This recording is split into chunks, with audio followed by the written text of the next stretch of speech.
Esta semana falou-se muito de exportações, houve um congresso importante em Santa Maria da Feira. Basílio Horta fez uma proposta de transformar o BPN em banco de apoio às empresas exportadoras. Que lhe parece esta proposta de Basílio Horta? Não me parece bem. Quer dizer, vamos lá ver, nós temos vários bancos grandes com atividades em todos os países da CPLP, em todo lado, e, portanto, nós já temos bancos. Temos até, de resto, um banco chamado Sofid, que é um banco que foi criado, que é uma parceria entre o Estado, o Tesouro e quatro bancos, os quatro maiores bancos portugueses, que é um banco vocacionado para as PMEs e para o espaço da CPLP. E, portanto, o que era interessante era que esse banco tivesse condições, fosse fomentado, fosse estimulado, fossem-lhe dadas condições de ocupar o terreno, o espaço do CPLP. Isso é que me parecia bem. Agora, criar um banco só para fomento das exportações, eu acho que já temos tantos, temos a Caixa Geral de Depósitos, era mais um banco estatal, associado ao lado da Caixa Geral de Depósitos.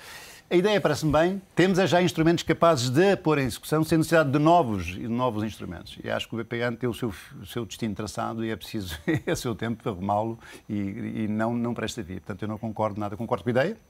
Concordo com a ideia de pegar um instrumento que chamamos Sofid, que é essa parceria que é importante que se desenvolva, que fomente, que entre pelo espaço da CPLP, que é a grande alternativa que temos em termos de exportação, digamos, em complementaridade com a Europa. Foi pena agora a Angola caiu, é uma má notícia. A Angola caiu neste crescimento das exportações. A Angola foi dos primeiros países, dos poucos países que caiu. Como foi uma má notícia o facto das exportações em termos de qualidade diminuírem, né? Portanto, ou seja, a componente ecológica diminuiu em termos de exportações, o que é uma coisa até esquisita, porque o país tinha vindo a melhorar em termos de componentes da produtividade e da qualificação e da tecnologia, mas, portanto, apesar disso, eu diria que, digamos, que não há razões, digamos assim, para lançar um outro banco. De resto, o António está em melhores condições que eu para falar, porque ele é Mas eu sou suspeito, eu posso ter uma declaração de intenção. Mas eu antes de passar... Eu sou realmente suspeito dessa matéria, mas não posso concordar mais com aquilo que disse. O professor António Rebelo de Sousa não gostava de deixar passar a oportunidade se lhe pedir uma precisão daquilo que disse. O BPN tem um destino traçado. Que destino traçado é esse? A liquidação, a integração na Caixa? Eu acho que o BPN tem grandes dificuldades, ou melhoram as condições de alienação. Já foi tentado alienar-se, não se conseguiu alienar. Ou se tornam as condições mais atrativas ou ninguém lhe pega. Portanto, o setor bancário é um setor com dificuldades, é um setor em consolidação na Europa. Há bancos a mais em toda a Europa. Vai se consolidar inevitavelmente nesta década. Portanto, não me parece que haja grande vantagem em ver mais bancos. Portanto, eu acho que o BPN poderá ser vendido, mas, a meu ver, será com certeza um dia agregado a algum grupo, mas não provavelmente num novo banco. Agora é preciso, quando digo que fui traçado, é bom que resolvessem, hein? De uma vez para sempre, a questão do BPN. Já estou farto de ouvir falar no BPN. Acho que todo o país já está.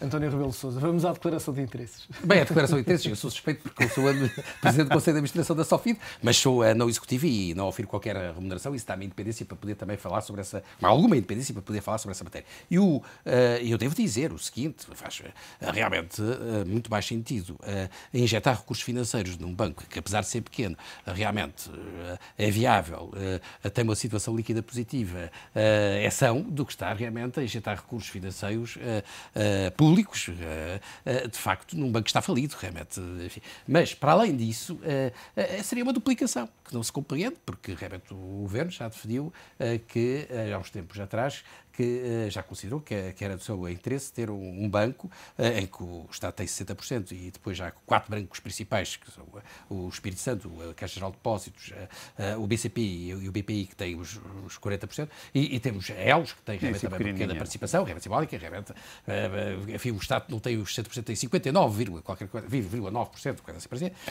mas, e esse banco tem como objetivo, precisamente, apoiar a internacionalização das pequenas e médias empresas portuguesas, digamos, nas economias em transição, fora da OCDE e muito em particular na CPLP. Agora, virem-nos falar de duas uma. Um banco para a internacionalização da economia portuguesa ou é para apoiar empresas portuguesas que têm dificuldades de acesso à banca, que são as PMEs, realmente, e para apoiar empresas que queiram ir para economias de desenvolvimento, como é o caso realmente da Sofid, ou então banco para a internacionalização da economia portuguesa, para apoiar realmente grandes empresas na Europa e tal, por exemplo, já a Caixa Geral de Depósitos, já o Espírito Santo, já todos os bancos, e nem a Europa aceita crédito de ajuda, que que a Caixa Geral de Depósitos ou que o Espírito Santo comece a conceder crédito com juros modificados realmente a grandes empresas para competir da Europa, porque vai distorcer as regras de concorrência. Portanto, as pessoas, quando falam, convém realmente ter em conta todos esses aspectos que são importantes. Agora, portanto, acho que não faz grande sentido. Mas agora, desculpe interromper o António, mas é importante, a mensagem do Basílio Horta é importante. Apoiar a exportação. Apoiar a exportação. Apoiar a exportação, isso estou de acordo. Isso com certeza. O princípio é válido. O princípio é válido, agora o instrumento é que poderia ser. Estamos de acordo com o princípio, mas não com a metodologia. Não com o instrumento. Nos praticamente 4 minutos que nos restam, não posso deixar de vos perguntar algo sobre aquilo que se passa no setor dos transportes. Esta semana está em greve. Ontem olhava para um relatório do Tribunal de Contas que fala da Transtejo, mas outros há sobre outras empresas. 52% das horas trabalhadas não são produtivas, a massa salarial aumentou 9%, 29% foi quanto aumentou as horas extraordinárias. Este é um pouco o cenário que se vive em todas as empresas de transportes do setor público empresarial. Sempre foi um setor dramático, porque eu estive ligado a ele, fui secretário de Estado dos Transportes há muitos anos. Conhece muito bem Conheço bem o setor. Olha, as empresas estão descapitalizadas. Os preços são políticos, são preços sociais. Portanto, são empresas onde a performance não consegue avaliar-se. Estão altamente endividadas. São altamente endividadas. Deviam ser, a grande parte delas municipais, são estatais, porque são empresas com vocação regional ou municipal ou metropolitana, mas nunca nacional. Portanto, tudo aquilo está enganado, tudo aquilo está errado. E, portanto, é um setor que sempre se teve medo de agarrar. Todos os governos prometem e não fazem. Porque é um setor muito sindicalizado. Porque é um setor sensível, porque os preços são sociais. Ao ser sociais, o Estado tem que assumir pagar a diferença. E nunca o fez. Porque assume que paga e depois não cumpre. Quer no capital, quer nas indenizações compensatórias. Então o que acontece é que as empresas ficam todas elas endividadas. Viver com problemas de liquidez permanente. E é irrespirável governar uma empresa deste tipo. E, portanto, eu acho que é um setor que valia a pena. Eu tenho vindo a dizer isto várias vezes. Valia a pena agarrar de uma vez por todas, assumindo a capitalização adequada, assumindo fórmulas de indemnizações compensatórias justas, adequadas, e fazendo a avaliação dos gestores em função de práticas de gestão corretas, normais. Portanto, não é assim, é impossível governar as empresas assim. Eu lembro-me do setor, quando lá estive há muitos anos, na área dos transportes, era um drama, e até tinha medo de entrar naquelas empresas, e gente competentíssima que lá existe. Os trabalhadores, portanto, é gente angustiada, é gente muito, muito sensível à mínima instabilidade que haja no país. Eles ocorrem, eles juntam-se porque eles estão insatisfeitos. Então, vivem num ambiente, digamos, pouco entusiasmante, pouco estimulante. E, portanto, não me surpreende nada que eles estejam nesta situação, tenham aderido a greves, porque aderem sempre que haja movimentos deste tipo. Porquê? Porque estão insatisfeitos. É um setor abandonado, é um setor que merecia a pena ser tratado. António Rebelo de Sousa, é um setor importante na nossa economia e que, por estes dias, olhamos, de facto, mais uma vez para estes números e ficamos inquietos com aquilo que se passa neste setor. Pois é, e eu, pegando um pouco daquilo que disse aqui o Dr. Berteira Nabo, eu estou de acordo também com ele. Eu acho que se devia fazer o diagnóstico, logo a partir do diagnóstico da situação, que já está aqui feito em termos sucintos, sintéticos, mas que convinha que o Governo fizesse, ou uma entidade responsável fizesse, e que houvesse realmente depois um plano de viabilização para o setor. Isso, de facto, os governos não têm feito, os sucessivos governos não têm feito.